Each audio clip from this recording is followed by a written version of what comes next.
আপনি কি জানেন পেঁচা মানুষকে কেন এত ঘৃণা করে? যদি না জেনে থাকেন তবে ভিডিওটি শেষ পর্যন্ত দেখতে থাকুন।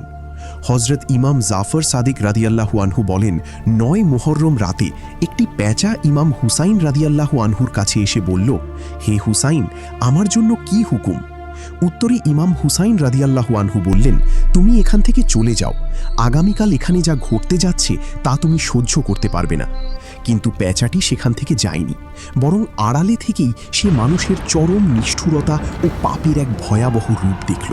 সে দেখল কিভাবে রাসূল সাল্লাল্লাহু আলাইহি ওয়াসাল্লামের বংশধরদের রক্ত ঝরানো হচ্ছে। ইমাম হুসাইন রাদিয়াল্লাহু আনহুকে নির্মমভাবে শহীদ করার দৃশ্যও সে স্বচক্ষে দেখল। আর ঠিক তখন থেকেই পেঁচা মানুষকে ঘৃণা করতে শুরু করে। লোকালয় ছেড়ে সে জনমানবহীন বিরান ভূমিতে বসবাস করতে শুরু করল। এই পেঁচা নবীর পরিবার ও তার বংশধরকে গভীরভাবে ভালোবাসে।